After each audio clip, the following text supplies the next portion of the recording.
You're listening to the C1D Paintball Podcast. Remember to subscribe to us on YouTube, Spotify, and our Discord. Hey there, it's Andrew from C1D Paintball, welcoming you to the C1D Paintball Podcast, Season 2, Episode 14, the day after the biggest day of paintball of the year. Joining me this time around, we have Mike. How's it going, everybody? We have a new angle, if you're watching on YouTube, to see that sweet flag behind Mr. Jeff. Hi, good evening. And we have lightsabers behind him, Connor. What's up, guys? I wish my wounds could be cauterized by a lightsaber right now. Okay. To suffice without it. I'm going to say something first to start the show. At the end of yesterday, when we tore down our base and went home and that, everybody just wanted to go home. I'm going to big a huge shout out and a massive thanks to Mike and Miranda, who who cooked for everybody Saturday night, breakfast Sunday, and actually a midnight snack for those young partiers. But they brought a lot of gear there to cook up for everybody. They bought a lot of grub. I went on the cheap side and I just went and brought the coffee. But just a huge thanks and my coffee cup up to Mike and Miranda, who always go above and beyond and really are model citizens of the group. So thanks for you guys for everything on the weekend. Oh, thank you so much. That means a lot, guys. Okay. All right, then. Yesterday was the day. We were the red team. The other team was yellow. There's symbolism there because I have red in the background if you're watching on YouTube, because we did prevail our side on what was another world-class event held by Commando Action D-Day. And before I let you guys basically run with this, I'll just kind of host it. I wanted to say that, again, the staff at Commando Action, Mike Marie, the owners, the entire staff, the referees, everybody there, the herders, the guys on the trucks to herd us in like cattle to make sure we started on time. Top notch. The weather, we're going to talk about the weather because it was an interesting Saturday and one which I'll actually remember fondly. So what I'm going to say is I'm going to let each of you have 30 seconds just to give your own quick little summary.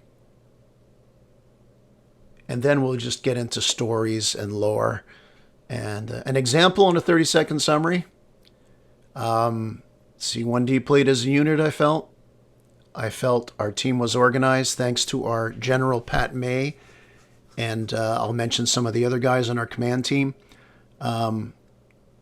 Just got to bring it up a notch.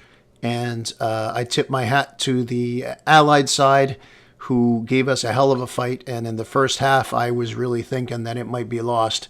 But otherwise, what I hoped it would be once again. Mike? I agree with all that stuff. C1D, everybody on the team, everybody on the field, went pretty hard that day, despite the weather and the circumstances that we had to go against. It was a wild, wet, slippery, just amazing day. Shout out to, the C1D guys. Everyone did what they needed to do, no matter who they were working with. They just went above and beyond and just absolutely everywhere among the battlefield. They were everywhere. So I'll keep it short and sweet and leave it there. There we go. Mr. Jeff. No, it was perfect weather. Well, not exactly perfect weather, was the best temperature to play in. But again, the organizers were great. The refs were great. Everyone played well. Like you said, we weren't always together, but wherever we were, it was just fun. Everyone worked well. It worked well, and it was a lot of awesome drives. Thought we were going to lose the forest for a bit, but other than that, the whole thing was just fantastic. Couldn't expect it to turn out better. The man, the myth, the medic, Connor Gagnon. Your 30-second opening blurb. Yeah. Obviously, the weather was a big thing. I think it was Trent did it best yesterday. That it was wet, but the perfect kind of wet, because it wasn't wet enough for us to not play, but it was wet enough, no bugs out. Because that's always the big thing about D-Day is there's always mosquitoes and you're lying down, there's something crawling on you, and so there's none of that today. Well, yesterday, I mean. Yeah, aside from the weather, really good time, lots of organization. I think that's the most like coordinated we've been and dialed in with other groups and stuff. I definitely felt like the game was lost within minutes of it starting. Like I thought it's like, wow, we're super unorganized, but we kind of pulled ourselves together as a team ourselves, and with Pat like held in at the end, really leading by example. So no, it was a great time.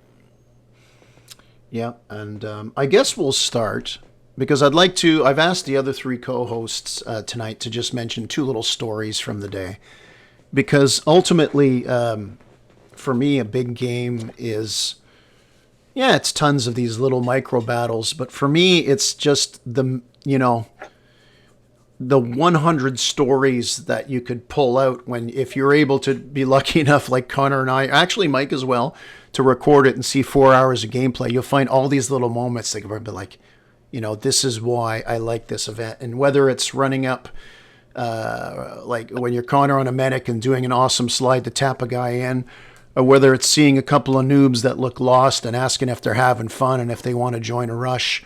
I think, honestly, that's what it's all about. And it was all these moments.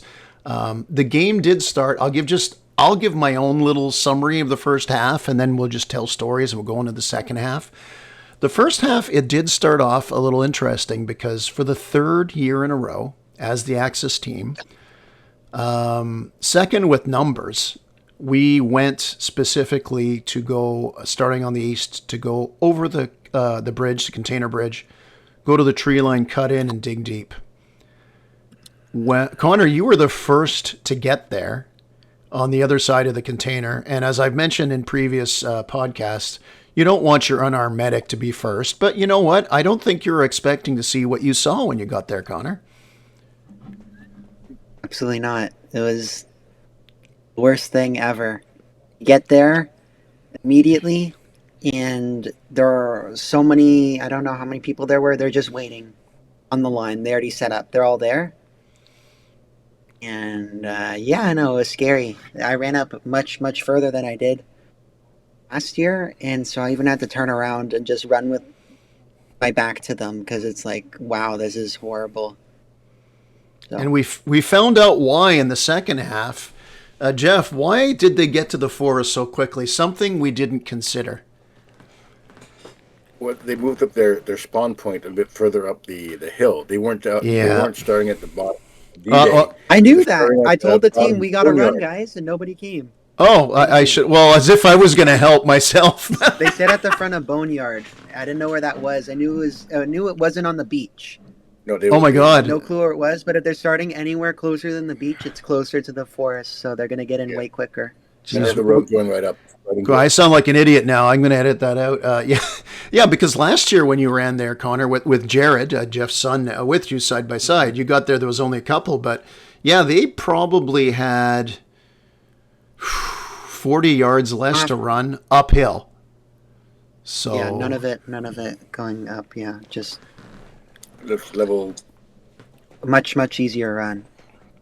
Mike, slippery run up that initial run too. So I was going a lot slower than last year. I was comparing my footage from last year to this year, and we were all kind of going up that hill just a bit slower than last year. I was just making sure. I was just making everyone got up okay. Helping up the hill. Come on, everybody, you can do it.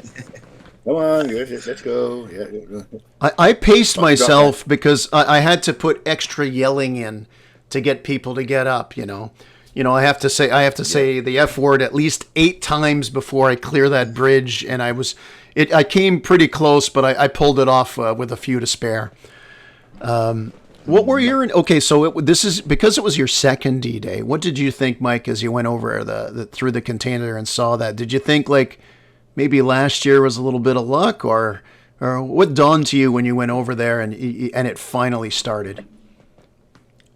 Well, I was anticipating to get through the container bridge around the corner, basically as far as I did last year, to get halfway up that forest and be able to bunker down and kind of assess the situation.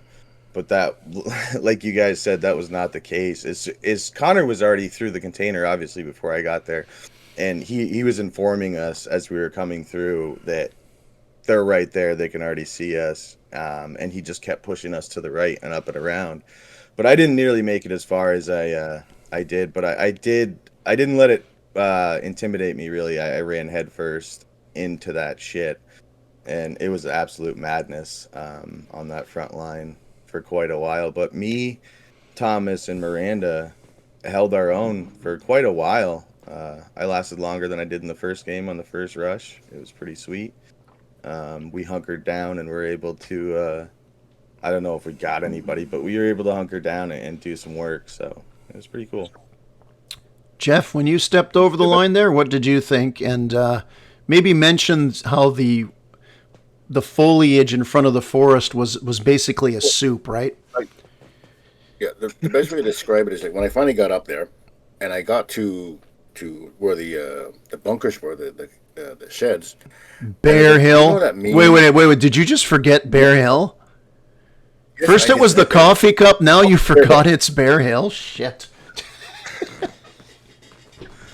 Anyway, you get to the top of Bear Hill, and you know the meme from Community when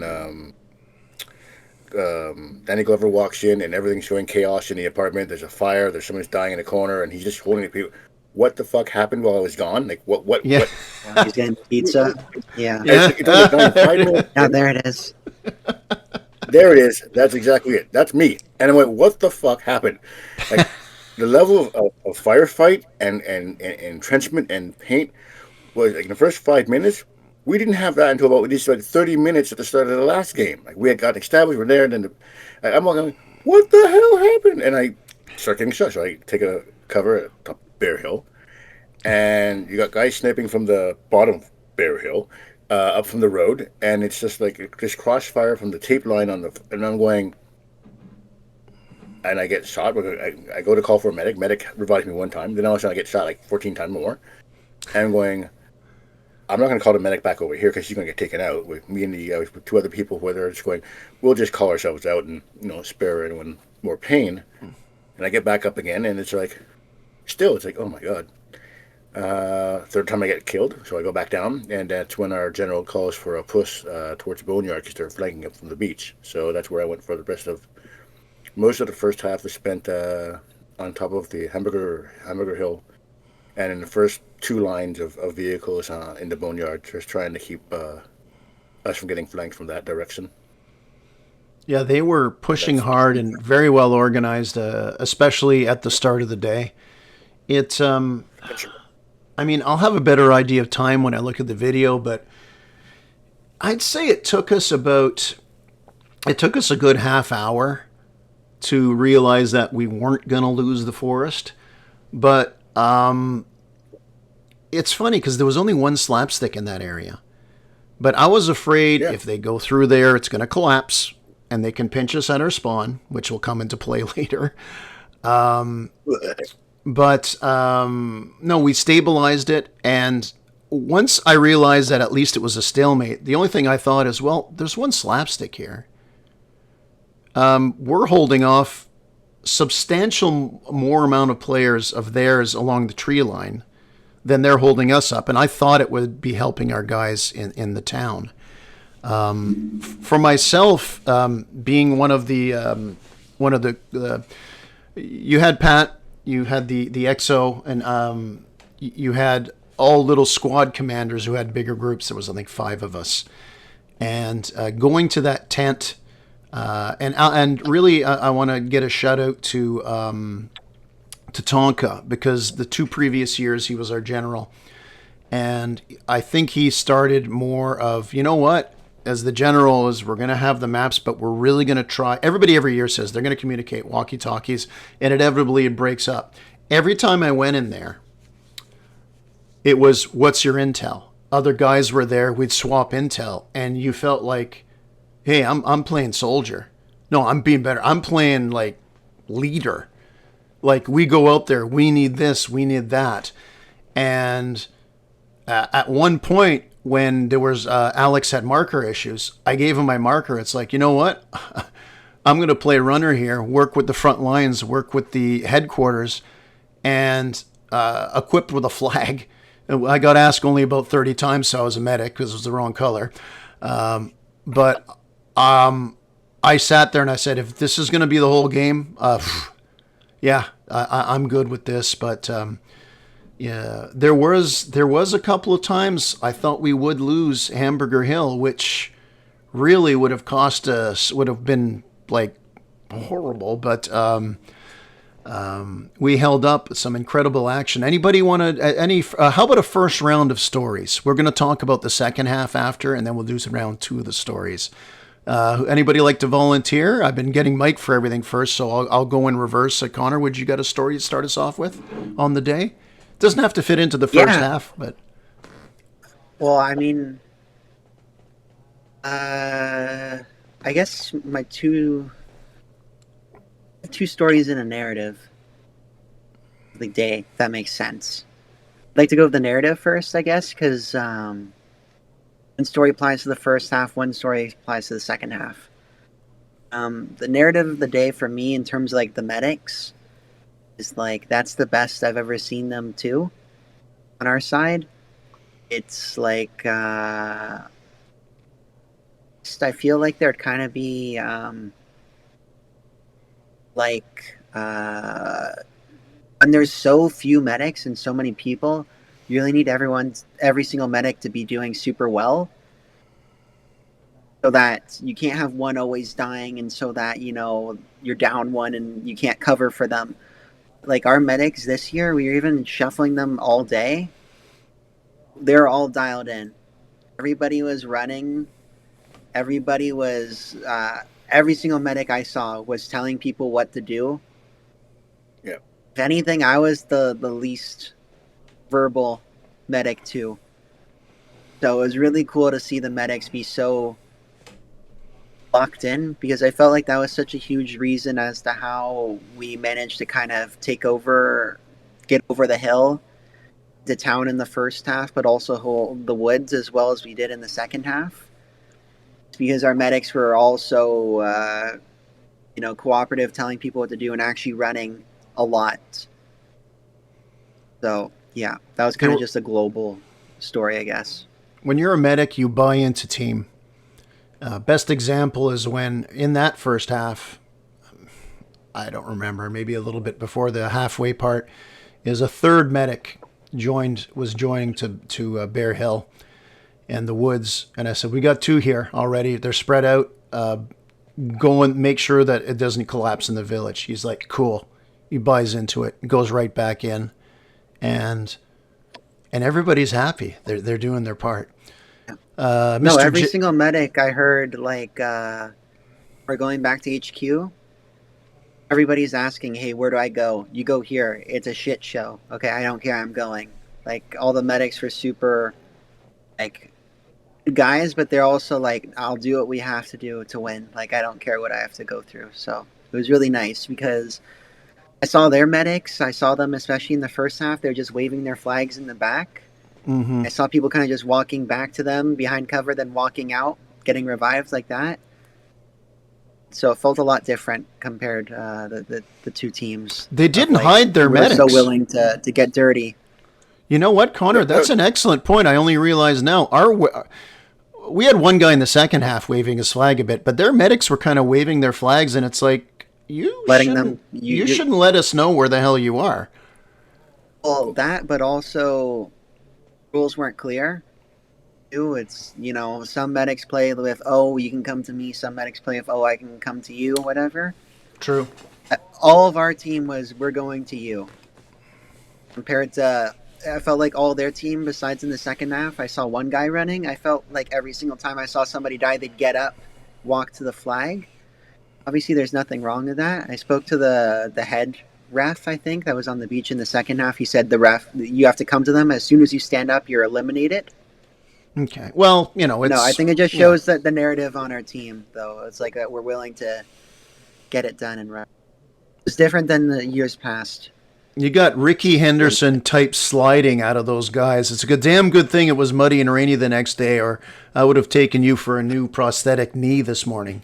Let me tell you that.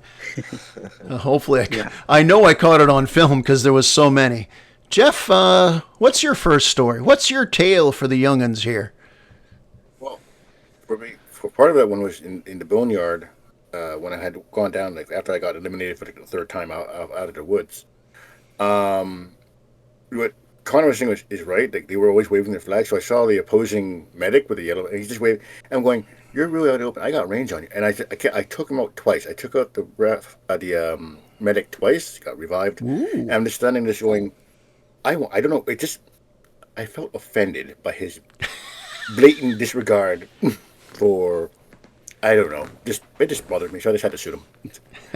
But back to your statement about But the other thing I noticed when we were playing was more or less in the second half was that the medics, they were always moving, but sort of we sort of didn't have the radios working, or we didn't have that quite. They were relaying information to each squad he was reviving. So he'd come down to us saying, they're going to need people on the other side. They're getting flanked. They're getting heavy fire on that side. If you guys can move, that'd be great.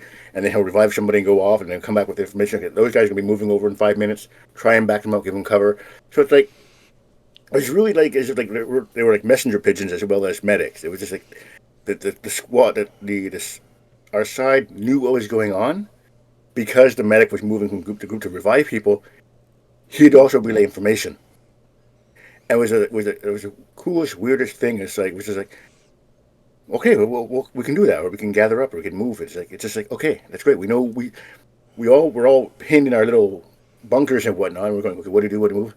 And once you start getting all this information coming around, we're going, okay, we can actually make a push on this side, or we can come around and let's close off that lane from the guys shooting up from the beach and from the bunkers down by D-Day. And it was a weird kind of like a symmetry of the whole thing. It was just like, it's working. It's like we're actually getting a coherent movement out of this. It's crazy.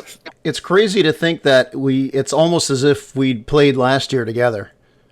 Like everybody just, I said it before, everybody just bought into it, and it was a great feeling. And it's not because we won. It's because of it made the experience like you did feel you were part of. You're part of a little cosplay army. I'm not talking airsoft. That's extreme cosplay. They don't get dirty. They don't get dirty, and they don't call hits. But that's beside the point. May I move?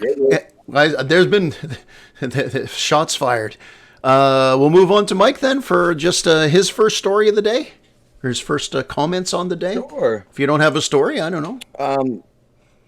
I got a little one. So I had a little bit of marker issue in the first push, even though we were, up there for a good 15, 20 minutes. I was still having marker issues. So immediately after that, I decided I got to run back and get my secondary marker, or else I'm like D-Day is going to be ruined for me. So I needed to nip that in the bud right off. So ran up to camp, grabbed my trusty A5, came back down, and I'd say it was about midway through the first half. Usually in big events, it's not really hard to lose my wife. Just one of us has to respawn or get air or something, and it just happens, and we're not in the same spot when we come back. But I managed to catch up with her midway through the first half, and for a good half an hour, we were patrolling the forest about as far up as you can go before it turns, left. And we just patrolled that area back and forth for like a half an hour. I don't know if we hit a single person, but we shot all of our balls and all of our air and we loved every single second of it, just hanging out doing it. So it was awesome to finally spend that big chunk of time with her, and feeling like we were doing some work and working with everybody. And then we realized that even though we were pretty much out of balls, out of air, there was a ton of people over there, and we had that area like so secure. But even if they lost us too, we were fine. So we went and did our little break. But it was definitely the highlight. Part of the highlight of my day was actually getting to hang out with her for a good chunk of the day and do some work. So. Well, the first half did end, and I felt we came out on top because, I mean, effectively, there was two slapsticks on the beach. One of them kind of mid, one on the top. 3 down the middle. No, 4. Yeah, 4 down the middle. Like one at the bottom of Hamburger. No, it wasn't 4. 2 by the forest. It was 2, 2, and 2. Beach, 3, 2, 3, and 2. Oh, 2, 3, and 2. Okay, that's what really, it was. Each team has a gimme in their spawn, basically. Mm-hmm. And there's 2 on the beach that are like neutral, 2 in the forest that are neutral, and there's 1 in the town that's like in the middle. Mm-hmm. And they only give you points if you have a majority. Like if one team has 4, the other has 3. Rather, if 3 or 3 and one is yeah. Of course, I have a cool story about the slapsticks. That was going to be my first story. Don't worry, go with it. We'll sync. Essentially, what I'm saying is the first half ended. It's like I felt we were slightly ahead, but we could take nothing for granted after a major staving off a major push on Hamburger Hill with a few minutes left, and where the general went and he said he needed a slapstick, and well, I'll just say it. Trent went and got it, but it was already our color, so he turned it yellow, and then I ran right after him and turned it red, not realizing that wasn't the epic moment though to end it. I saw the epic moment. That's my story. Oh, didn't you say the epic moment? None of you guys saw, I'm pretty sure. Good. That's why we're here. So this is after we kind of pushed them back and we got control of the town, and where it's the final few minutes. I run up to revive somebody, and right beside me is Alex. I'm talking to him. I made a joke because he said, "Oh, I'm out of balls, whatever." Michael's like, "Oh, I'm out of balls too." So he just left. I'm like, wow, you're a bitch. He just left us in the last 5 minutes. Like, Alex, you better not leave too. He's like, "No, I'll stay." I'm like, "Yeah, you have no balls. You know what to do, right?" He's like, "What?" I'm like, "You're getting the slapstick, right?" He takes off his vest. I'm like, "Oh my God, I'm kidding, dude." Keep your vest on. He's like, "Okay, I'm going for it." I'm like trying to tell guys, like, "Guys, we got a guy willing to go up. Like, this is like, there's 5 minutes left. Let's do this." By the time I'm telling Alex, he's like, "Okay, I'm going to go tell these people." He's running up. He goes for it immediately, gets destroyed. Stops with the momentum rule and kind of hides behind these barrels. I check, I'm like, oh, like, what the hell? I go up and revive him, and I'm like, come back. So we go back behind the same truck where, like, our front line basically is. And I'm like, dude, that was, like, the dumbest thing ever. He's like, yeah, I know. All time. Yeah, there was nobody covering you. So what I do is I tell them, like, okay, guys, he's going to do it again. You guys actually have to cover him this time. And I'm running backwards, too. And I run backwards. I'm trying to tell our whole team, like, guys, we have a guy that's willing to go up. Like, let's run up and shoot. Let's get this flag right at the end, like when it's the final cash in, right? And I'm going around. I see Trent. And Trent doesn't have his gun either. I'm like, oh, I know what Trent's doing.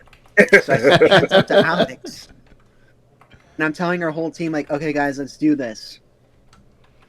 And, like, we did it, too. We got it, we counted down, and they all went in.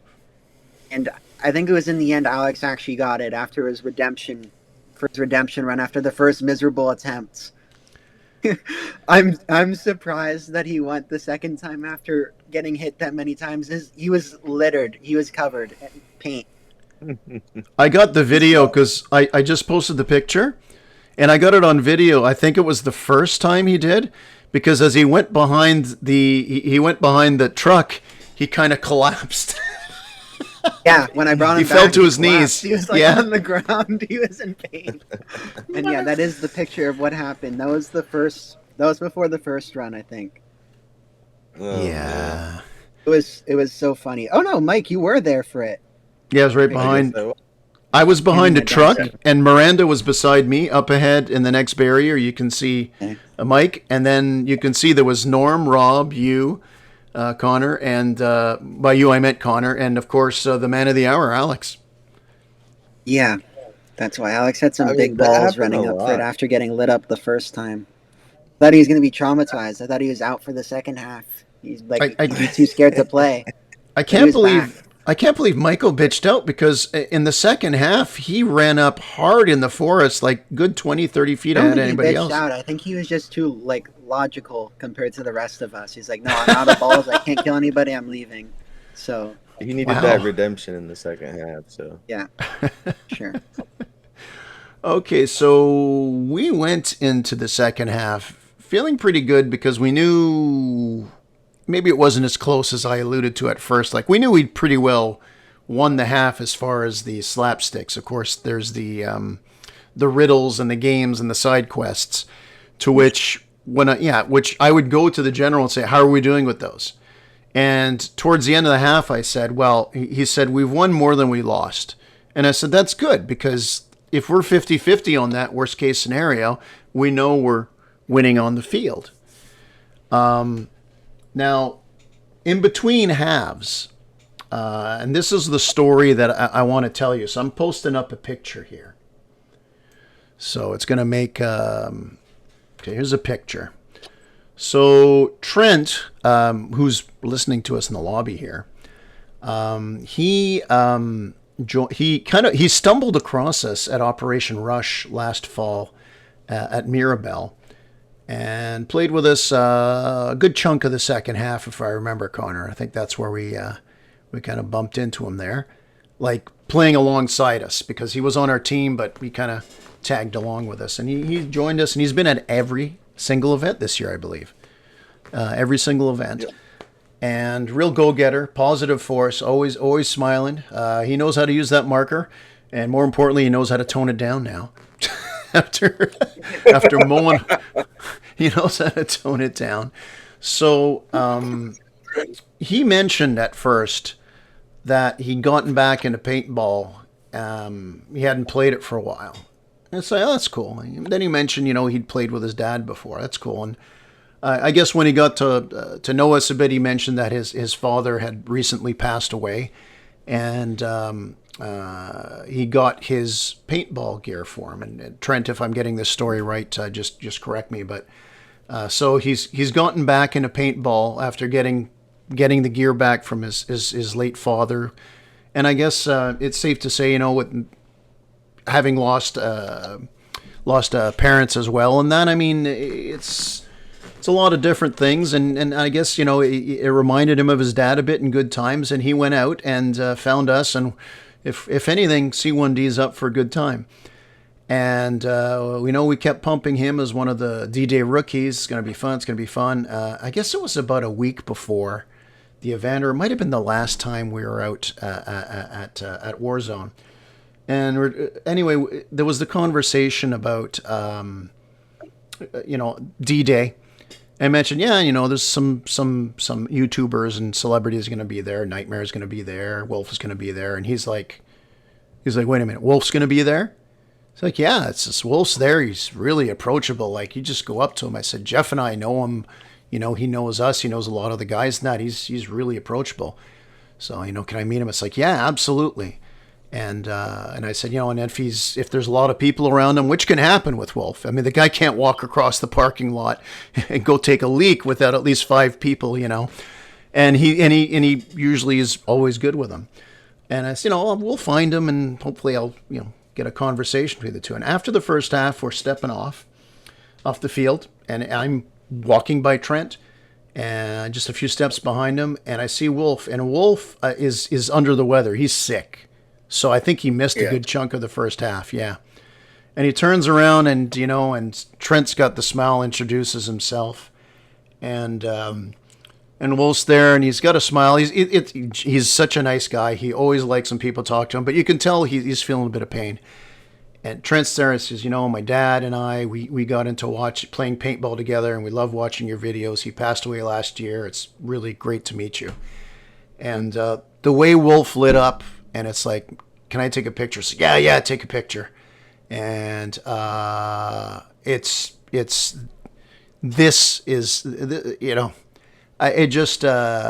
great. It's great. So, I mean, Trent, I can't talk for you. But, if playing paintball with a bunch of assholes like us makes you feel a little better, maybe makes you feel the good times you had with your dad there, and you got to do something like this, meeting Wolf and that, I'm happy for you. And it's people like you, positive people, that I really love having around the group. He loves shooting y'all. He especially loves shooting me. Okay, so in the neck of all places, too. In the neck, yeah. But somebody got him in the neck. He loves you. It's where he wants to kiss you. That's why. It's not a real hickey, but it's a paintball hickey. Okay, so yeah. So now that we've got the Kleenexes done, we got the second half. That's the other side of paintball. That's the other side. That's the side of paintball. You know what the side of paintball I like is? It's me, Gene, Trent, and of course Thomas, all there 9 a.m. Saturday morning with me. I got 2 canopies and a tent, and the first canopy is getting up, and I believe the expression is, it starts to piss rain. And we're standing under this one thing, and I think, I don't remember who said it, but one of us said, we're waiting for the rain to stop to put the tent up, right? It's like, yeah. They go, it's not going to stop if we don't put it up, but if we put up the tent, it'll stop raining after. So we put up the tent. It started to rain a lot less, not totally finished, but we ended up there. Mike pulled up with his thing, his gear, and we sat there just having, I was drinking water and Gatorade, and after everything's set up, can't do much, can't really do a walk around till it stops raining. My brand new shoes are dripping wet with water, and we're just sitting around the little table in our chairs. For some reason, Thomas's feet were kind of purplish. Miranda's freezing her little feet in her flip-flops. And we're just having the time of our lives. And I learned later that we had dinner, a great barbecue that... is it a barbecue? It's a flat top. It's a barbecue if it's outside, right? Yeah, a griddle barbecue. Yeah. Look... Americans, they grill, and they are good at it, and damn good at it. That's why I got to make sure, I got to clear that with you. So he cooks up some of the meat he brought. I had my famous carrot and celery hamburger patties. I almost didn't allow it on the grill. I will put that out there. Yes. You're you. Yes, and there was a very racy joke about why my meat was a lighter color than the other meat, and that's I getting side-eyed by Jeff right now. That's small too for some reason. Connor doesn't know what we're talking about. You'll have to come on the Saturday next year. But we had a good meal, and I guess the guys, Jeff and I and Jared went back to the hotel. We went to our separate rooms, and apparently I saw a few of the pictures. But Mikey shows up with a box of 40 chicken nuggets, munchies all around, nope, that was tea. That was tea. I'm tea, sorry, though. it was tea. I apologize for that. That was a total misword on that. Yeah, because he skipped a bachelor party. I guess he left so he wouldn't be tempted to show up at the bachelor party at 11 p.m. when they start up. And apparently they had another round of hamburgers, and I just remember pulling up with a box of coffee, and there was a little bit of wind, a little bit of rain overnight, and not enough sleep. Is that a fair way to sum it up for you, Mike? Yeah, that would be the gist of things. We had a pretty good night though. We made our way down a little bit late. They started the fire a little early for some reason. It was supposed to start at 10, so we decided to go up and warm up, get some dry stuff on, to go down to the fire. And it's 9:30, and I'm sitting there drying my shoes, and I happen to hop on Instagram, and it's like, oh, Tonka Tactical's live, and I was like, oh, sweet, let's see what he's up to. And I click, and boom, the first firework goes off. And I was like, no, no. So I went out and I told everybody at the camp, I was like, we got to get down there. We got to get down there. So we rushed down, made it in time for the big bonfire and the end of the fireworks. And there was a DJ. And for the weather, for it being cold and rainy and miserable, there was a lot of people down there just hanging out, having a good time. Got to see the king. Always good. Always good to hang out with him. It's Sherper. Yep, so yeah. So saw a ton of people down there, and then all of a sudden I get a message from T. He's like, "Yo, where you at?" And I was like, "Oh God, that's awesome. T's here." Like we were just about to wind the night down, and then T shows up, and we all talk about how awesome it is when he shows up wherever he is at. So doesn't he come down with just this massive box of chicken nuggets and French fries, and he's just like handing them out to everybody, giving everybody all the food, and we're just hanging out, chilling, smoking. Oh yeah, there's the king right there. He always gives me so much shit for what I eat. Then he goes and buys chicken nuggets that I think it was not late. even a chicken. Like He showed up at like he got his 10:30. $15 chicken burger from the food truck. I'm like, man, like, how does the poutine look? Like, no, bro, you can't get that. Not good for you. I'm like, okay. But then he's saying the chicken nuggets. No good. No, bro. No. Oh man, yeah. So it was good. And then of course after all that, Thomas brought some amazing wine, which we were just drinking on all night. I couldn't tell you what it was, where it came from, but went down really smooth and really easy. I can tell you that. So we all got the munchies. I think it was like 11:30. I fired that grill back up. It just started throwing whatever we had left over on there. So we had a third dinner, and then we just winded down in the tent for the rest of the night, hanging out, shooting the shit. He and Gene and me and Miranda, and everyone kind of just dwindled away into the night.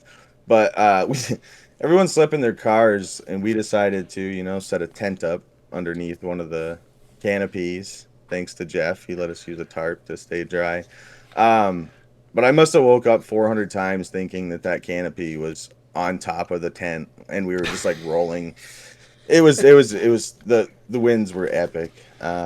So when I got your message at 6:44 that you guys were on your way, I was like, no, not that I didn't want you guys to come, but I wanted to hit the snooze for like an hour or two. But yeah, so I rolled out of the tent looking like Oscar the Grouch when you came in, but the coffee made me a little happier. So. All right, so we find ourselves transitioning to the second half. It happens a lot. Last year was probably the best turnout I've seen at the start of a second half. They warn you it's starting in 10 minutes. But we get up there, and they blew it in. I just got over the hill with Rob. And everybody's maybe up to 5 minutes behind us tops.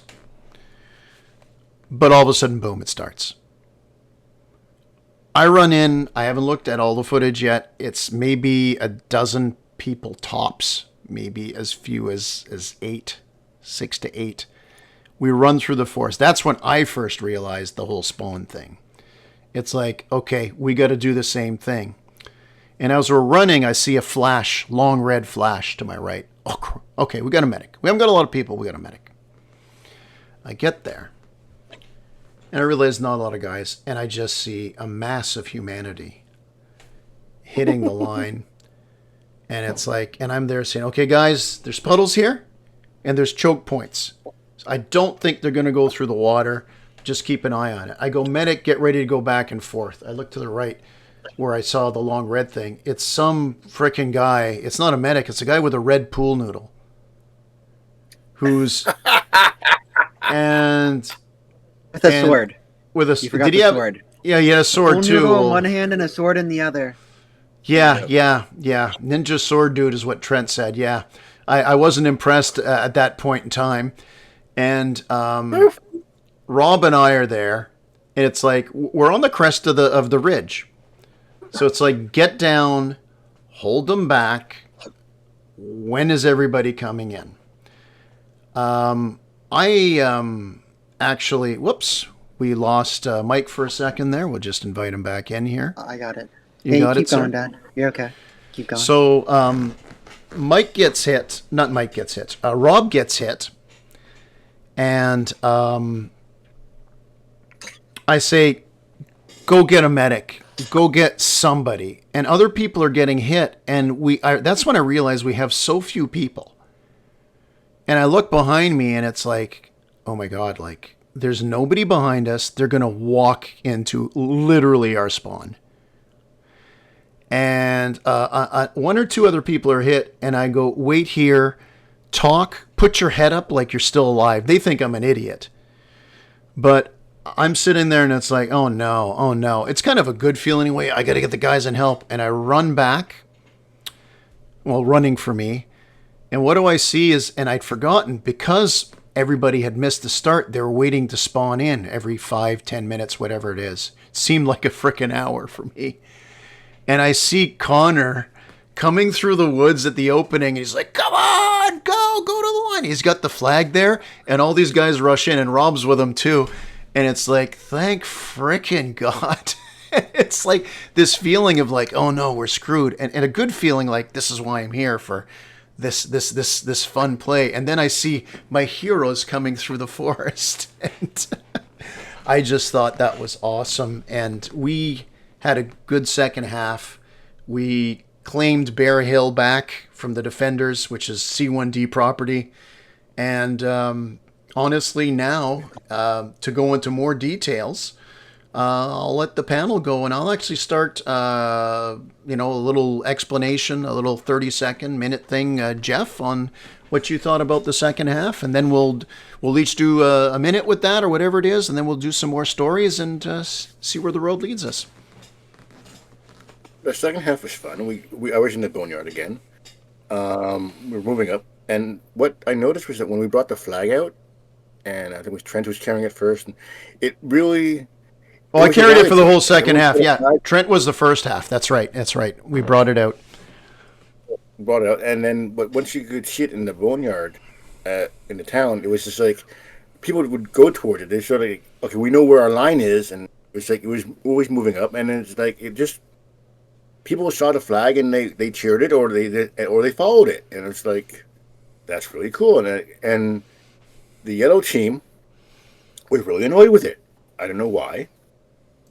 And they kept on trying to shoot whoever was carrying it or shoot the flag itself. And it was an ultimate distraction point because it was just like sort of and carrying it to do that.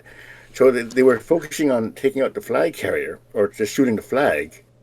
And people were able to move up a bit easier because they were distracted by it. It was just like yeah, what do you know about that? It was just one of the really follow the flag kind of thing. It's like you had a morale point. It was like it was just a really cool thing to see. Connor, can you confirm the condition of the flag and the fact that there is actual burn holes when I was holding the flag and picked up an already ignited smoke? There's purple stains and like little dashes and holes in it. Can you confirm that, sir? Yeah, no, it's pretty messed up. I think the word is disgusting. Yeah. It's seen better days. AK Saturday was the better days. Sunday was, yeah. My wife said, do you want to put it out and hose it down? It's like, no, we're keeping it like that. We're keeping her like that. Yeah. Connor, do you have your second story? Or did you use it up in the you first? You have my second story. Good. I know we all got a million, but... I have my second story, but I also just want to say something funny, too, that goes about your story, too, that you mentioned, is that I didn't make the rush at the second half. I was taking a piss. The thing is, though... You froze, and then... We are now explicit. Hear me out. Okay, there's you can call me an idiot for going pee then. You have to be an even bigger idiot to take a poo. Because I was waiting 5 minutes for people to get out. I'm like, dude, why? Why? I get it, there's nowhere to go, but it's that's evil to hog those right before the game starts. Mm-hmm. If anything, yellow rigged it because they have the closer spawn. So they rigged the porta potties. C1D That's my podcast. Poop paintball conspiracy heaven. Exactly. So Someone no, killed I it. showed up like I was walking on when the boom went. And everybody was going the right way up the hill still. I'm like, guys, whatever, like come on. Let's go. Like, the game started. It's okay. It's okay. Let's just walk a little bit and let's run. And nobody came with me. Everybody's like, no, we're walking up. And so I still ran. I ran up the beach. I think I died within 2 seconds. So I was part of the first respawn. So that's what led to me. I was immediately back with the guys. I'm like, hey guys, let's run up. And I immediately died. So I'm with them. And there's like 100 of us, literally. And I'm like, guys, like, let's go here, let's go there. And Pat and even Tonka, it's like, no, I need guys in the forest. So he dragged me over. I was trying to talk to the guys. Nobody was talking. And so when I was bringing us through woods and everybody was walking, I'm like, no, guys, like, let's run. And I was like yelling at them, like, pointing at the flag, like, go here. This is where we go. And so that was like your epic moment led up. But By the way, Tonka was You know what happened? all over the place. Tonka was not the general. He was Absolutely. on our side, and he showed why he's a leader, too. Sorry, absolutely. Mike. Well, Do you know why there was 100 people in that first spawn? it's just nobody was there. They started it Well, without, I don't think, like checking. so they started the If they game looked with how many people were walking on, it was crazy, and they still started it. So they started the game with like 40 people on our our team. side and their The rest side, of the there people. was just 40 alone in the woods. So So I I'm guess there gonna wasn't. like admit to a little bit of cheating, kind of, I guess, but I don't care. It was harmless. So we're all walking. We hear the boom, and we're walking across the like little land bridge there to get to the spawn. Yeah. And there's action already going on, like somehow, like shots coming across the beach, and we just heard the boom, and I see like basically like 40 people running up the field. I'm like, I look behind me, there's like 100 people behind me, and I'm like, Yeah, that's it was not good. crazy. Not good for the start. So I run directly to that big tree that's on the corner of the pond to the beach where you're not supposed to go, but I'm like, I gotta get somewhere quick. So I ran through there, and then I turn around and I see a ref like herding everyone back to the spawn, yelling, "No, no, no! You guys didn't make it in time for the start. So I cheated. Get to spawn." Yeah, But I yeah. died right So away though, so it evened out. Okay. I cheated a little bit too because I saw this all going on and I still snuck onto the beach because that's bullshit. Because I know, there was just so many people. If they waited 2 more minutes, it would have been perfectly fair. Exactly. We already So know I just kind of 2 more minutes is fine. Guys, we faced snuck at up the least beach and, 50 guys on that tree line. With the first That's why wave, we at knew. I least was 50 saying guys. to the guys, I'm like, guys, look how many of us are there. So think how many of us aren't out there right now. Like, we gotta run. We gotta go. So, I guess for my story though, it's a little bit of a weird one. It's not epic. I don't think it's anything cool. I think it's just a class example of good sportsmanship. It's a story about Mike. And it was something he texted me, something pretty epic, but I don't know if he's gonna say that after of what he did. The really cool gesture.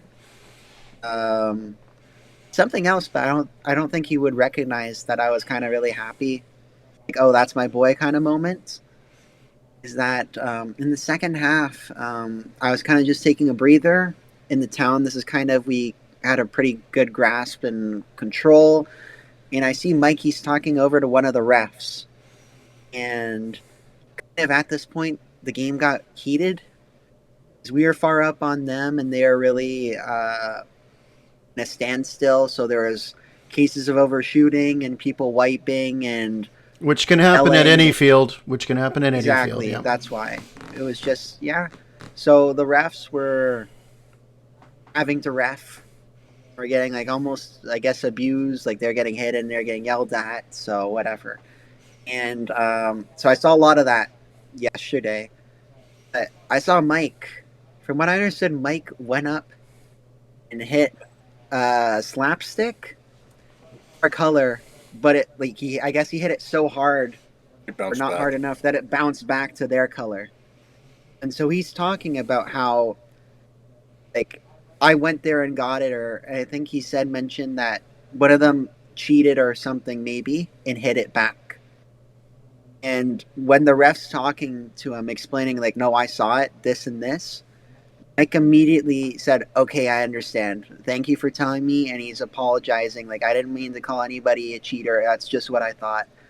There's a lot of people yesterday. It's like, no, these guys are like fucking cheaters and stuff. And this is people on our team, not in our group, but I saw.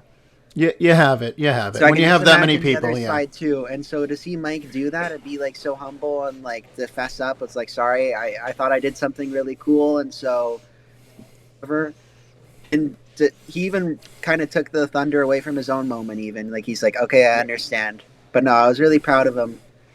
No, I saw To be that. such a good sport about it. I was behind the bunker when he was having the conversation on his right with the two refs, and like, there's the field ref, and there's the I guess it was the chief ref, and he's explaining it, and he's very calm, and Mike's going, "Fuck, you're right. I can see I can see that. Yeah. Oh, wait, what? All right. Well, you know what? I accepted defeat. You discussed it with what, the officials. What happened was... We'll get the real story now. Yeah, I won't take too much. This won't count. But, this won't count as your story, Mike. Don't worry. Yeah, you're explaining all right, mine cool. better. It was gonna be my story anyway, but the after after part. So I'll just go into it. Jeff was kind enough to give me a smoke midday as a friendly gesture. So I held on to that for like an epic moment. A smoke plug. Yeah, I was just waiting for that epic moment, and so we needed this particular slapstick, and I kind of felt like a lot of people were dug in and not really doing much, and so I still thought the momentum rule was in play. So like, it was. Taking my It gear was. off. I'm like, yeah. Well, no, I don't think it was. They took it out in the second half. They took it out. So nobody knew that they took it out in the second half. So I didn't know. So I start ripping my gear off. Trent's here with me. And I'm explaining to him like momentum. I've never done this. I don't even know if I've touched the slapstick. Let's go. Like I was so stoked. And I was like, oh my God, Jeff gave me a smoke because I'm taking all my stuff out and I seen it. And I was like, all right, this is it. The most perfect throw in the world, right on top of that slapstick. I check, I make sure. I'm like, I need some covering fire, guys. And then Trent's like, wait, there's no momentum rule right now. Like you can't get hit. And I'm like, shit. I looked down. I was like, well, smoke's already thrown. Gear's already off. I don't even care. So like, I like where this is going. I dove through this truck. Yeah, I dove through this truck, did this crazy epic thing. I got up to this next truck, made sure I had covering fire. I want to say, I actually don't know who it was. It might have been Norm. Somebody was right behind the bunker, a C1D guy. And they're like, all right, I got you. Got to slap that stick. I looked under the truck. I saw my perfect smoke was now fully going. That's the cover that I needed. I did around the truck, smacked that stick, ran all the way around. I didn't get hit once. I don't know how because I was running down the center of the road, like back to my gear. Smoke. Yeah, it was something. So I was like, woo! I was so stoked. Grabbed my gear. I couldn't breathe, so I was like, all right, I'm going. Like I got to go back to the staging area. And yeah, I freaking got it. And so I went back to the staging area and I'm like, oh yeah. And they're like, yeah, we're doing good. We just got to get this slapstick. And I was like, no, I just got it. Like literally seconds ago, I just got it. And they're like, no. And then I heard another ref say, no, I can't even remember what he said. Something about the momentum rule. Like I got hit. I took my gear off. I ran and I got hit. So I was like, oh no, that's bullshit. Like that's definitely not what happened. So I was like, I'm going to go talk to the refs and just let them know, like, I definitely didn't get hit. Can we figure this out type of deal? I knew the momentum rule wasn't in effect. Can we just talk this out? So I went up and I was like, blah, blah, blah. And that's basically what led up to your story. I just had a nice conversation. They were like, no, you ran up and you hit it so hard. Like you did an awesome push. You hit it so hard. But the way they explained it to the other ref on the microphone was my momentum pushed the thing back. And they took it as it was just a miscommunication across the whole, field. And I was like, oh, okay, miscommunication. My bad. Thank you for explaining it. I appreciate Exactly. it. Blah blah blah. But yeah, that was my epic moment that turned out to not be anything, but still made for a killer shot, killer footage. I Oh, got for to sure. utilize No, jet you can just add smoke. out the part at the end. I already did. Already did. Already taken care of. So that was your story, adding on to his story. Yeah, yeah, yeah. Okay, just I got a quick story here. I was just going to do the one, but it's a Mike story too. Before our last story from Jeff That's to popular. Oh, was we are really close to Hamburger Hill. We're in the second row in front of it. And I was perfectly happy to stay there because you don't want to push the spawn. That's just something you don't do. But anyway, we're there and we're just holding ground. And Mike gets in the cab of the truck. And I'm just sitting on the side of the door. And he rolls the window down. He starts shooting. And I just hear, blah, blah, blah, blah. And he looks and he gets out. It's like, oh my God, I almost got hit. And he points to the window. He goes, look, I rolled the window down. What happened? And it's covered yellow. And I go, well, roll the goddamn thing back up again.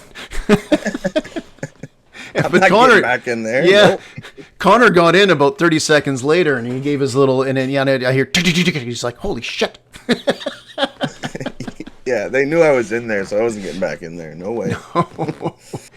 I got to admit, I've never played in Boneyard so much as I did yesterday. Actually, it was pretty good. We did Forest, we did Bear Hill. We almost. I had the picture. I had the video I showed earlier today. We were making a push to take the container. We were so close. That was crazy. But no, I got to play I didn't play on the beach. Sorry. I didn't play on the beach. But even like the top of Hamburger Hill and Your voice probably reached the beach. I felt alive yesterday. It was a long winter for a lot of different reasons. My family's fine. My marriage is fine. Don't worry. Don't read into that. Unless Connor knows something I don't. Mom's bought the tickets. But I felt alive yesterday. Tickets, I'm usually taking him. Yeah, exactly. No, it was a great. Anyway, it was fun. It was a lot of fun, and like last year, seeing the C1D jerseys around and having people from the other teams just come up, like our other side. And that, Jeff, your story, your last story to kind of as we start to wind this down a bit, because trust me, we could talk for 3-4 hours tonight. Oh yeah, I was down to like a half hopper of paint, and we were in Boneyard. We're pushing up. And I asked you for the flag because like I couldn't really do that much. I said, why not just annoy the hell out of everybody with it? And it was just like I said before, it distracted them. They don't. The yellow team did not like our flag at all. So I'm waving it around and I'm keeping cover and I'm pointing at where everyone is, and they're shooting and I got lit up. No headshot. I got lit up. Went down to one knee. I don't know, was it Connor or was it the other medic? Medic, touch. And it's like, yeah, it was me. I was right there. I was there. It was just before the airstrike. So the airstrike's coming in, so they're calling us back, and I'm still waving. And we're walking away. I'm holding it up, and I just feel like 20 shots hit the flag. It's like, so at least they didn't shoot us in the back because we were retreating as per the ref's instruction. But they shot the crap out of the flag, though. It's just like, what the? And as the paint and the shells started falling on top of me, going, what the? But the flag did not go down. Epic The moment. flag did not go down. At the picture, quickly, like, you guys are there for the walk on. Mm-hmm. I showed one picture to a colleague from work today. They mentioned how everything was so yellow. Oh yeah. On Saturday, was it that yellow? Like, was the stuff No, clean, or no. were there really that many shots? It was. I might have use a the term picture. again. Pissing rain. Yeah, I think I've got a walkthrough. It was picture. clean. Oh, it was Oh, yeah, spotless. Because you see the picture there, there's like, why is the car bright yellow? It's like just completely It was hard too because you'd be like, they're by that yellow. Oh, never mind. Well, look, That you happened can. a lot. I've heard it at least 5 times Which yesterday. truck? They're right by the tree when we're in the woods. Like, Or the which yellow one? truck. The yellow truck. The, The army Like truck. when we were I playing heard the yellow Battlefront the other truck. yeah, night, the they said army that they're in truck. the It's woods. true. Yeah, Yeah. they're in the woods. It's That's like what wait that's a what I said too. We're in Is the during the woods. smoke, the airstrike. I was with Miranda, and they're saying, "Oh, you have to get past the truck." Like, well, luck is very subjective here, so I went to the closest one back to the front line and waited. Oh yeah, and then we got yelled at to go back even farther. back That happened further, to me yeah. as well. Yeah, I was like, wait a minute, you said to go to the truck. That's a truck.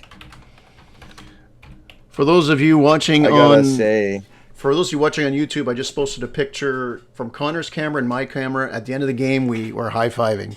So that's why if you're listening to this on nice. Discord, watch it on YouTube.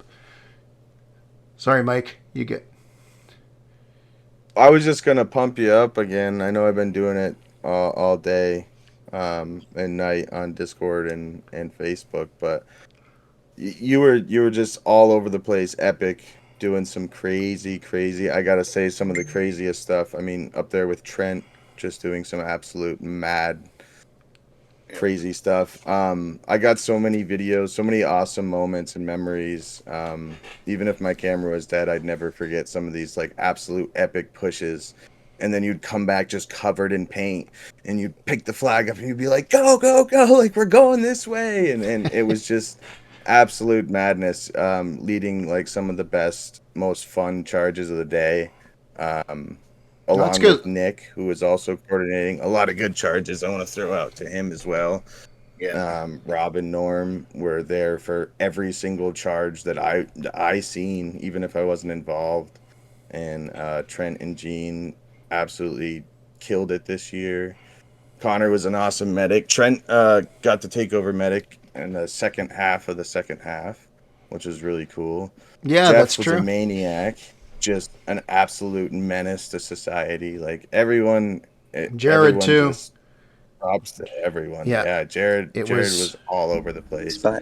Watching Jeff and Jared work together on the right side on the second half, like halfway up, holding over the beach, was a really cool moment too. And we stopped and we did some covering fire so Jared could run across. Super cool moments for everybody.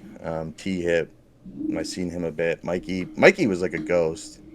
Yeah. We don't see him, but we yeah. know what he's doing. He's out there. Norm was playing in awards, the playing front. pitches.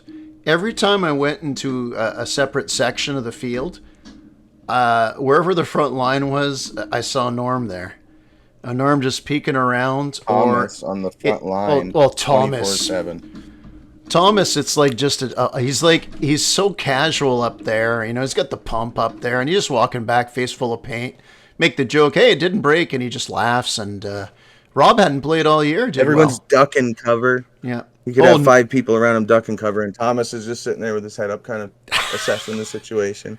I got to admit, I did that a couple of times in the forest where everybody's laying low, and I just have the flag, and I'm walking up, and it's like, all right, guys, slapsticks over there, and I'm trying to be like Apocalypse Now, and be as cool as possible when I'm just trying to test aside some shots. I love paintball in the morning. Yeah.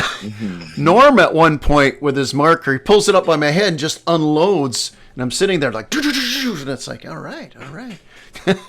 Oh, one thing I do remember in the first like 10 minutes about Mikey is the only time I saw him is you had the flag. We were in the forest and I'm over messing with my marker. I'm to the right of you. And so you're standing there with your flag and your marker, and you'd stop shooting. And Mikey went up and treated you like I don't know if this is a positive thing, but like a speedball bunker. And he got down on his knee and he went right. And I swear to God, he let off somehow 200 shots. And you looked over at him and you're like, hell yeah. That was a pretty cool. I got to remember that story because it might be hard to get a picture of him this year. So yeah. Okay, Hey, so Connor's got one more story here before we I lead can't out. believe I forgot this one. So I'm retracting my sportsmanship story on Mike. So By the way, we're going to remember even better stories when we turn the podcast off because that's what happens, right? This I know 100% this time you guys weren't there. It was me, Michael, and Alex because we were like talking about this in the car. This is in the forest at the second half. Actually, my dad might have been there. I don't know. Definitely not Mike, though. I didn't see Jeff. Is that we were there and we're playing and all of a sudden everybody stops shooting. There's a ceasefire. Everybody's yelling like time out, ceasefire. The Phantom ceasefire. Yeah, so we're there. Everybody stops. There was two of them. This is the first one. Oh, really? I was there for a second. I can't go believe we there. forgot this. Trent was there, yeah. Okay. So we're like, where is this guy that's calling ceasefire? He was along the rope line, and he ran back. Apparently, I didn't see what happened. I asked Michael, I asked Alex. They didn't see it. I spoke to other people. Apparently, the guy willingly called ceasefire on himself. Immediately got up and ran back. So the refs paused the game, like on our side. It's the guy that's hurt, and it's the guy that's running back, I guess. And the thing is, though, like, I don't want to say anything. We stood still because we were at the top of the ridge, but their team starts walking up the ridge. And when the game recommences, they didn't go back down. What did I say? Do you remember what I said? I said, dig in and fuck them up. Yeah, and so what this was is that it was both teams markers up, and it's like everybody's like, no, markers down, and it felt like something out of a movie where it's Mexican like standoff. They're pointing, well, not a standoff. Well, I guess a standoff, but it's like the thing. It's like, no, you put your gun down, and it's like, no, you put your gun down first. I'll put mine. Nobody was putting their guns down. Everybody had their markers up. And as soon as the 30 seconds, because it was a 30-second thing, everybody started to shoot even before 30 seconds. Got 3 people were shooting, and it was But we had high ground. The craziest I heard it at the entire day of the shots, and Oh my God. It was intense. It But was so funny. But as we Just going started, through then that our guys were on the ridge, and then they started to drop on one knee because they got a little tired. They're pulling that trigger, hitting all those targets, and they just like fled off the field. Actually, at one point in the second half, I just heard Red line. shots. I heard from the main village. I heard shots and shots and shots. It was crazy. In the first half too, we made 2 big pushes on the right to get to the tree line. Nick was part of one of them, and when he got hit, he was retreating back saying, we got about 15, 20 yards. You got to keep it up. I went in there. We threw like 4 smokes, and we gained another 10 yards. And we just got closer. And it's so funny. We never got in the forest. But just like, hey, we gained 15 yards. Like, fuck yeah, let's go keep it up. We got 10 more. Yeah. I mean, we're men. We're stupid. I think some of the funnest pushes were the ones that we failed like epically, where we got like a ton of us to just run, and I had all this ambition, and then boom, but it was still so much fun because we walked back laughing. Like, I haven't seen this much smoke used in an event in like I don't think ever almost. Everyone was just, because there was so much open turf, everyone just said we gotta start using. Everyone just, every color of smoke that was out there, and most of the purple was ours. We didn't have purple at the field. No, they did not. They did not. I used 6 of my 7 in the first half. There was I used 2 in 3 minutes. Sort of. It's Jeff. This sounds dumb to say. There was like actual smoke out there. There was like gray stuff that was thrown that if you're in it, you're like wheezing. Yeah, because I don't know what it was. It was in the first half. It hit me and I couldn't breathe. And apparently in the second half in the woods, Alex said he got hit by it too. There's a second type of smoke grenade that they were selling that's more like a realistic type of canister type smoke. I didn't bother getting it because just said I had enough of my own. I already dropped enough on that. But it did a thicker kind of smoke, but a little bit smaller area. And I used one of those last year. Yeah, I think that's what it was that you were getting hit with, because it wasn't it was just other type of smoke. Was that the flashbang? Was that the one that didn't flash, but it banged real loud? Those were separate. Okay. It was like a yellow and gray, yellow and olive. It looked like a proper smoke grenade, a military issue. Okay. And I think the one that I threw at the beginning of my D-Day video last year, where I threw it and the clip came off. Yeah, it was a cylinder, and the clip came off. It was that one. Yeah. No, it was. And it just does white smoke. Oh, there you go. That one, exactly. That's a serious looking guy. Look, it was. They're scary because they have a plug on the bottom. Yeah, and that's it. Looks like they would just break really easily. Yeah, you got to watch out the stuff. The concussions were terrifying. They were. I'm not. I got to admit, I'm not a fan. You know, this is the thing, and we will try to keep this wrap this up soon. But the field had a lot of cleanup, and there were a lot more lines of sight. and I got all kinds of bumps on the head, and it's always a tough call with first strike. But I thought, I mean, shit, I got hit all the time, but I did stand a lot in the open. I didn't find that. I think a lot of the first strike guys were not sniping. I think they were just in the shit and just made their shots count. I didn't really, but you never know in a big game. I was always curious about it because Nick was doing some sniping in the first half. I think he gave his tag to Nevin for the second half, and then they just, whether they ran out of first strike rounds or decided just screw it, they kind of went on the wayside with that. I had some good encounters. There was a lot of walk-ins when we just. I don't know if you remember, Connor, but when we spawned at the very beginning of the game, there were these guys, 5 or 6 of them. So you guys played before? It's our third time. You ever played in a big game? It's like, no. And I'm just smiling. It's like, well, this is as good as it gets, kids. Those guys were awesome. I was going to mention that before when we were talking about the first half. That's probably why we didn't get so far. Like, those guys, once we got set up, they were doing, like, crazy stuff if I told them to do it.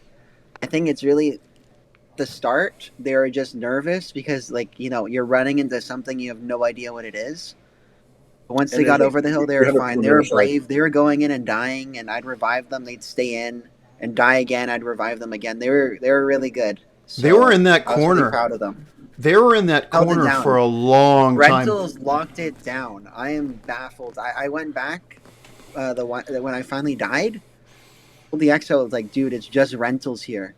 And it's like, really? It's like, I don't have any, like, information saying that we're losing it. I'm like, oh, okay, I guess we're doing a good job. And they had it crazy. Yeah, it was me, Trent, and a few other people. So yeah, it's great to see that. It's great to see that. Well, we could talk D-Day all night, and inevitably when we turn this off recording, we still might. We got a lot of the photographers usually have their pictures up within a week. Look, if you played on D-Day, you're listening to this, feel free to comment. Of course, we're going to have lots of videos. Mike's already working on his, so you guys know that's what I'm going to be working on for the next month or so. It was a solid event. I also want to thank somebody I didn't thank. I did mention Nightmare and Wolf, the Maritime Paintball Podcast. We mentioned the King, but we didn't mention the man, the myth, the legend, the Beard, Bradley Odell. Always a good host. He's forgiven for liking the Maple Leafs. And but I don't think he'll forgive me for being a Habs fan. But I'm sure he won't listen to this. Just the opponents. I mean, especially towards the end, where we pretty much we did extremely well in the second half, and inevitably when that happens, people walk off the field. There were some grognard is what they used to call the old Russian soldiers in the Second World War, the old veterans, and they just didn't give up, and they were outmanned, and they did their damnedest to hold us out. And at the end of the game, waiting at the land bridge was the King from the other team, who congratulated us, shook our hands. I mean, the King's one of a kind, but again, it's another thing that sums up D-Day. Is it a big paintball game? Yes.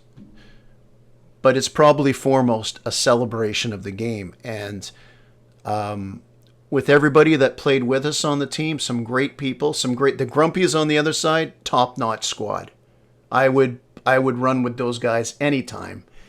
But to run with the guys we have on C1D is something I'm extremely proud of. It was a blast. Savage. Oh, jeez, I can't believe I didn't mention them. Those guys are the best, and they just.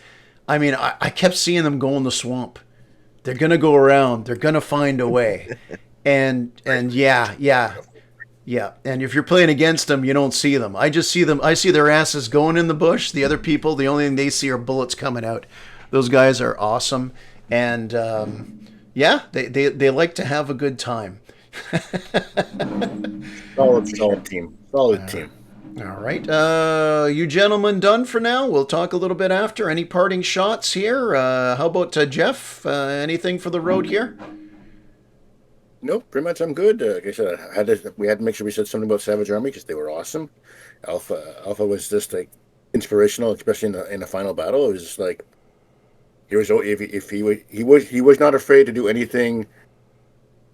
He was willing to do whatever he asked people to do. He said we got to move, and then he just took off running for the slapstick. It's like Having Yeah. Tonka I and can't believe I him forgot about the army. Yeah, those guys are. No, about Alpha. Alpha and his squad were absolutely menaces out there. They were everywhere.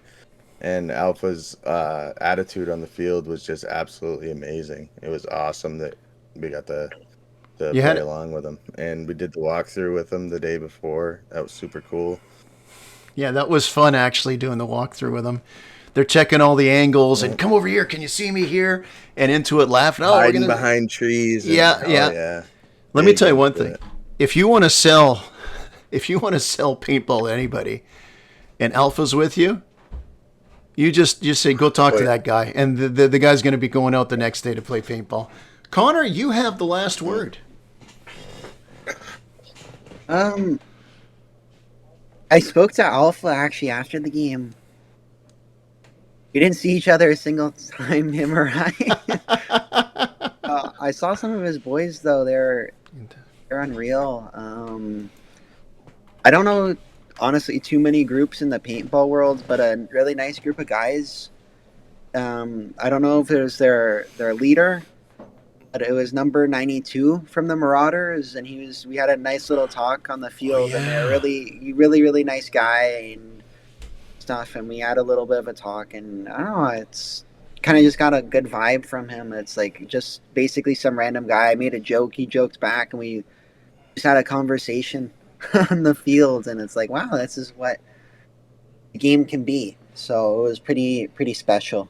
You know what, So, no. Connor? Your choice of words is excellent. That's how the game can be. Because you go out in many different scenarios, whether you're just going out for regular day rentals, whether you're going to a big game event. It's what it can be. You want it to be all these things, you know. And it isn't about winning and losing. We had fun, yeah, we won, but it is those interactions, like Connor talked about. That's what the game's all about. The stories. Connor, we lost our first 3D days. We had a blast. Jeff played us on the third one of those. We still had a good time. And yeah. Well, I want to point out, Mike mentioned I almost forgot somebody. Without Intensity Customs, half of us would have been naked out there. And considering the male to female ratio, that would not have been good. And with the weather, we got a couple of Intensity. Actually, wait, I'm not wearing anything, but behind me, if you're watching on YouTube, I got a shirt. Mike's got the D-Day shirt. I see Purple Haze on Jeff, and Connor's is in the wash because it's filthy from crawling through all that sludge. Being a medic. Nobody wants to be the medic, but everybody wants them by their side. There's actually a huge lineup to be medics this year. So There was. Yeah. Pat, again, a good man. Pat had a chat. He invited groups to play.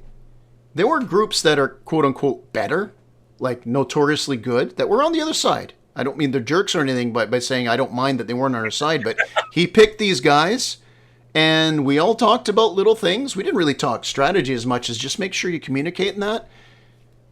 Pat started that up. He picked the right guys.